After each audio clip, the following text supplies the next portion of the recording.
This is your warm-up for the barn duster.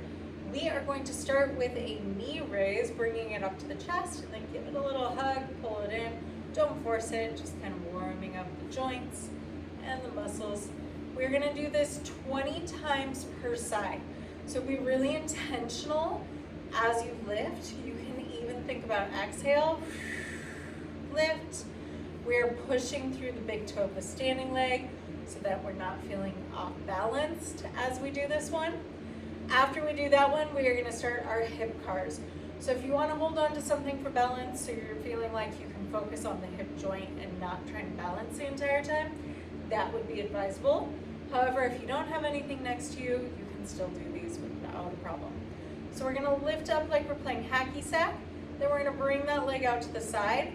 As I bring my leg out to the side, I'm gonna start to swing my foot back behind me and let my knee go back into extension of the hip joint, down and around to complete the circle.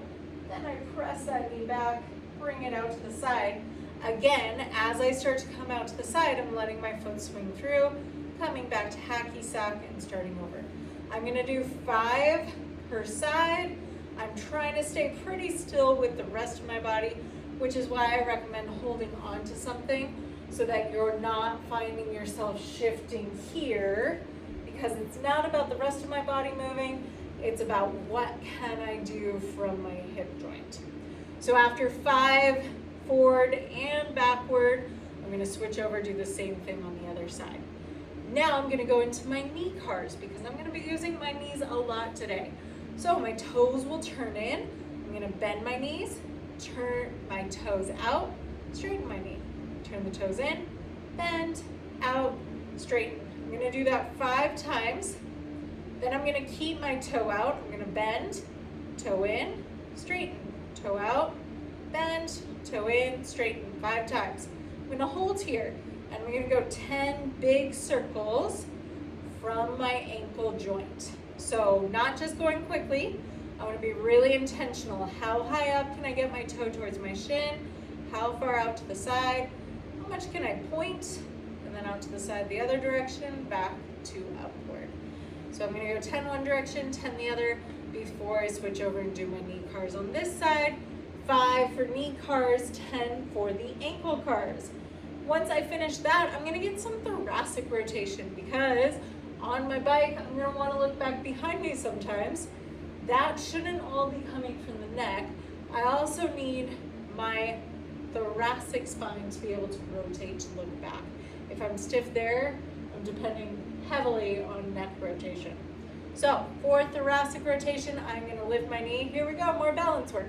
Grab onto the outside of the knee with the hand, look back behind you, and switch.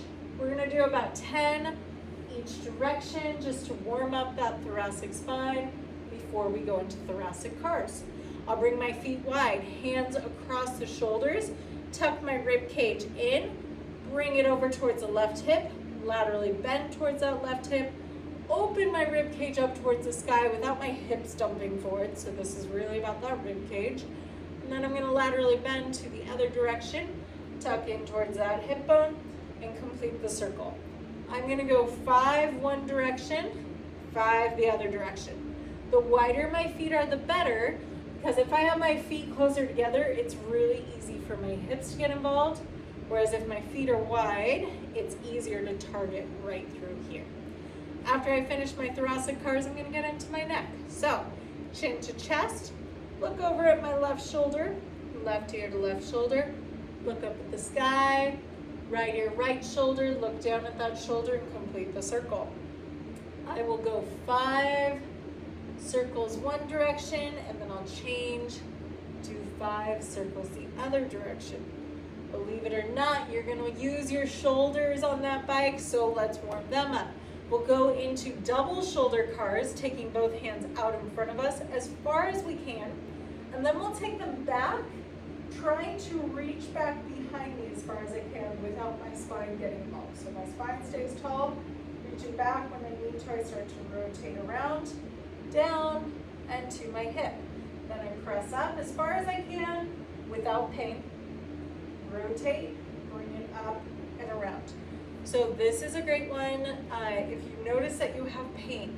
So for me, I've dislocated my left shoulder. So when I come up and around, if I'm coming back and I'm like, oh, I'm getting kind of a pinching on this closing joint angle, I am not going to keep pushing and try to work through it.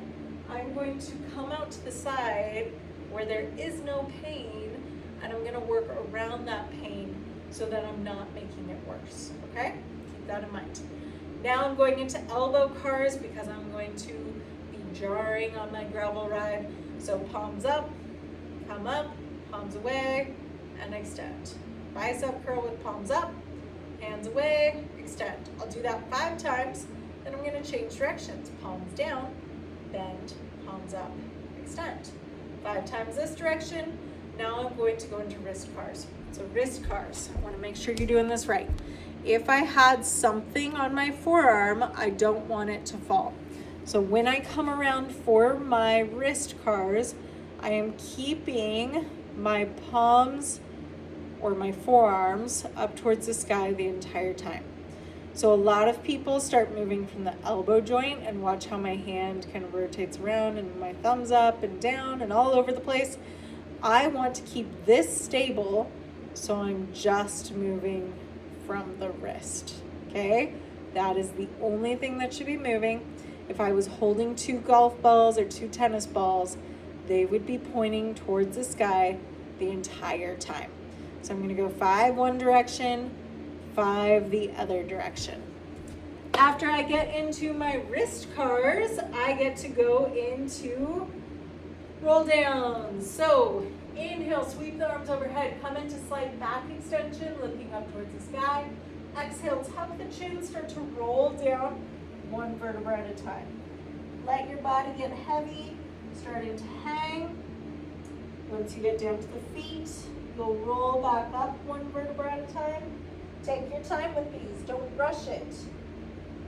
After you do about 5 of those, 3 to 5, we can move on to the world's greatest stretch. So I've got my reach. I'm gonna come down. I'm going to walk out to plank. Step my right foot to the outside of my right hand. Reach that right arm up towards the sky. Bring the right hand down. Step back. Switch to the other side. Come back. And then walk the hands back to the toes. Roll myself up. Sweep the arms overhead. And repeat. I am going to do 5 of those before moving on to squats. So with squats, reaching my hips back and down, exhale up, inhale down, exhale up. 20 times before I start hinges. Inhale, reach back, exhale up.